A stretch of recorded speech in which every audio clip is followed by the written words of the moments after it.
तर मागच्या लेक्चरमध्ये आपण जैवविविधतेच्या ऱ्हासाची कारणं हा मुद्दा आपण संपवला होता. आजच्या व्हिडिओमध्ये आपण पाहणार आहेत जैवविविधतेचं संवर्धन कसं केलं जातं किंवा त्याच्या पद्धती कोणत्या आहेत. त्यापूर्वी आपण जैवविविधतेच्या संवर्धनाच्या बाबतीमध्ये थोडक्यात एक पार्श्वभूमी पाहणार आहोत की जैवविविधतेचं संवर्धन करण्याची गरज का निर्माण झालेली आहे. जैवविविधता दिवसेंदिवस घटत चाललेली आहे. पृथ्वीवरती जे काही प्राणी आहेत, वनस्पती आहेत, त्यांचे जे विविध प्रकार आहेत, जाती आहेत, प्रजाती आहेत, त्यांचे नष्ट होण्याचं प्रमाण हे दिवसेंदिवस वाढत चाललेलं आहे.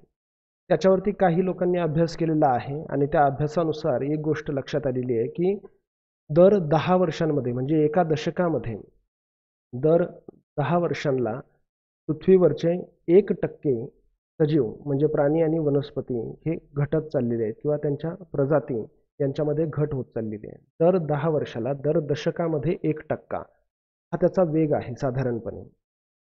आता ह्या सगळ्या प्राण्यांमध्ये वनस्पतींमध्ये जर आपण विचार केला तर कोणते प्राणी आणि वनस्पती जास्त धोक्यात आहेत, तर त्याच्या बाबतीमध्ये सुद्धा काही आकडेवारी उपलब्ध झालेली आहे की जी तुमच्यासमोर या ठिकाणी मी देण्याचा प्रयत्न केला आहे. तर पृथ्वीवरचे प्रामुख्याने सस्तन प्राणी जे आहेत त्यातले 21% सस्तन प्राणी हे सध्याला धोक्यात आहेत. त्यानंतर उभयचर म्हणजे असे प्राणी की जे जमिनीवर पण राहू शकतात आणि पाण्यामध्ये सुद्धा राहू शकतात. त्यापैकी 30% उभयचर प्राणी हे सध्याला धोक्यात आहेत. त्यानंतर 12% पक्षी आहेत.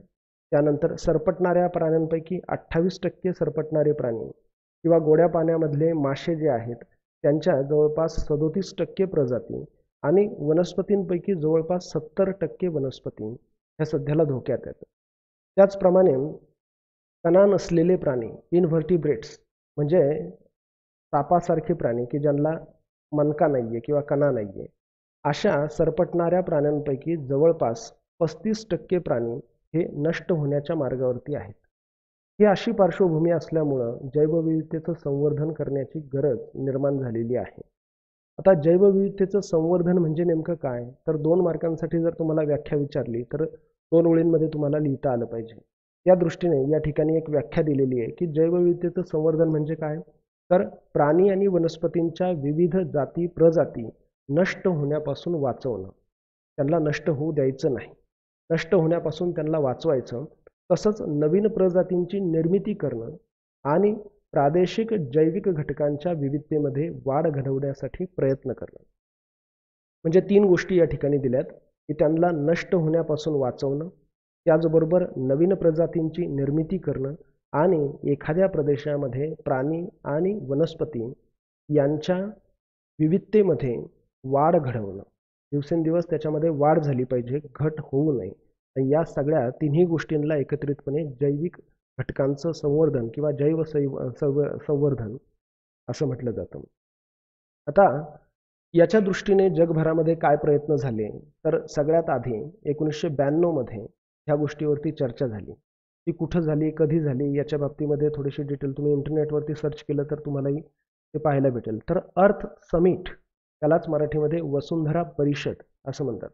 तर पहिली वसुंधरा परिषद ही रिओ या शहरामध्ये झाली. ते शहर आहे ब्राझीलमध्ये आणि म्हणून त्याला रिओ परिषद असं देखील म्हटलं जातं. तर ती परिषद 1992 मध्ये झाली. या परिषदेमध्ये जगभरातले 178 देश त्यामध्ये सामील झाले होते. ती परिषद झाल्यानंतर जे काही ॲग्रीमेंट होतं, जो काही करार होता, त्या करारामध्ये असा उल्लेख केलेला होता की आम्ही देश या इथून पुढं जैवविविधतेचं संवर्धन करू आणि जैविक घटकांचा म्हणजे प्राण्यांचा आणि वनस्पतींचा शाश्वत उपयोग करू. शाश्वत म्हणजे त्याचा अतिरेकी वापर करणार नाही.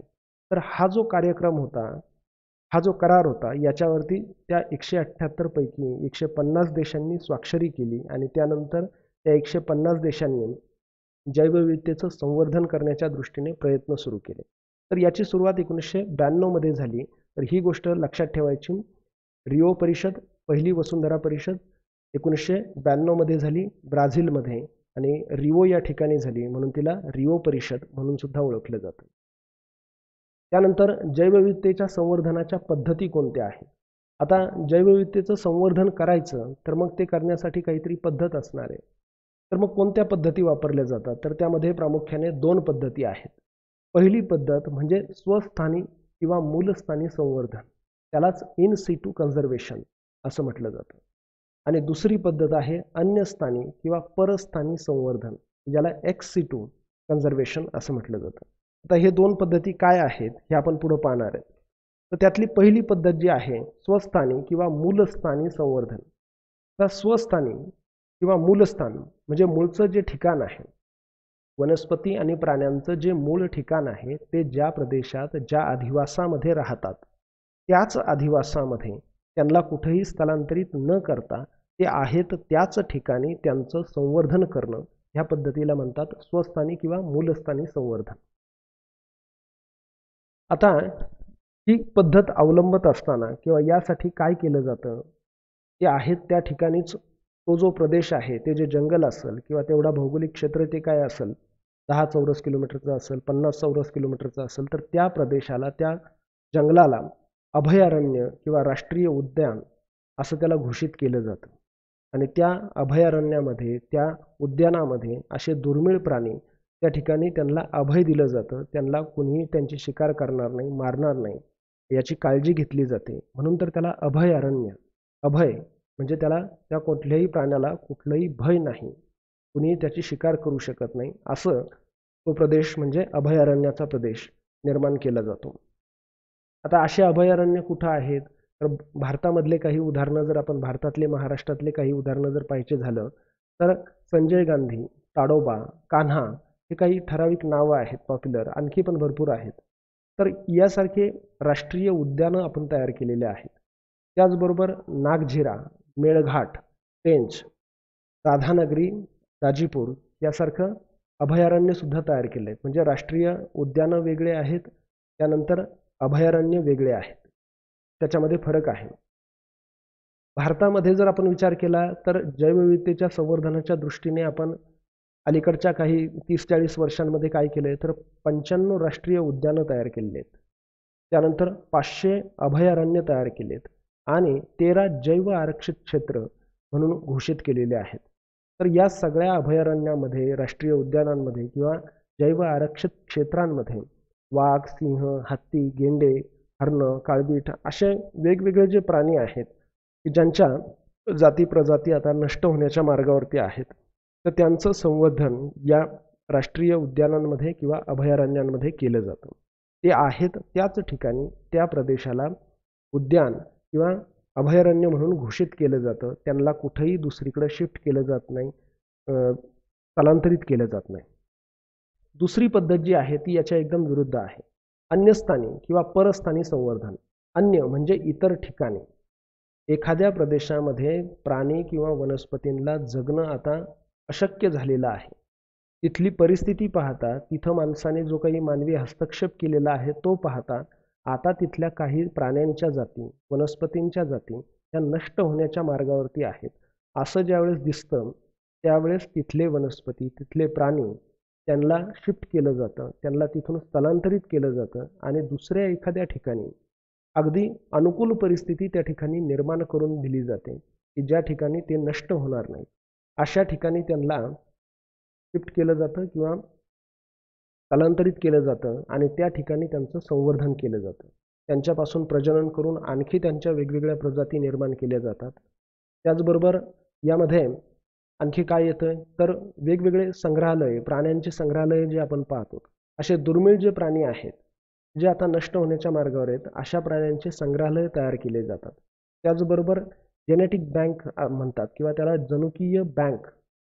तर अशा प्राण्यांचे जनुक जीन्स कलेक्ट केले जातात. ते जीन्स संचित करून म्हणजे साचवून ठेवले जातात आणि त्याच्यापासून अशा दुर्मिळ जातीच्या प्रजातीचे वेगवेगळे जे प्राणी असतील, वाघ असेल, हत्ती असेल, सिंह असेल, हरिण असेल, तर यांची परत नव्याने पैदास केली जाते. त्याच्यामधून आणखीन नवीन प्रजाती निर्माण केल्या जातात. आता वनस्पतींच्या बाबतीमध्ये हे कसं शक्य आहे, तर वनस्पतींच्या बाबतीमध्ये एखाद्या प्रदेशामध्ये जर काही वनस्पती हवामान बदलांमुळे म्हणा किंवा माणसाच्या हस्तक्षेपामुळे म्हणा किंवा जास्त करून हवामान बदलांमुळे जर समजा एखादी वनस्पती नष्ट होण्याच्या मार्गावर असेल, तर त्या प्रकारच्या वनस्पतींना अगदी अनुकूल परिस्थितीमध्ये शिफ्ट केलं जातं आणि त्या ठिकाणी शिफ्ट करून, मायग्रेट करून हरितगृहासारखं तंत्र वापरलं जातं. आता हरितगृहामध्ये काय केलं जातं, तर काही असे ठराविक झाडं असतात, फुलं असतात की जे बाहेरच्या वातावरणामध्ये येऊ शकत नाहीत, जगू शकत नाहीत. अशा वनस्पतींना त्या हरितगृहामध्ये कृत्रिमरित्या उबदारपणा निर्माण केला जातो आणि त्या कृत्रिम वातावरणामध्ये, कृत्रिम हवामानामध्ये त्यांना वाढवलं जातं.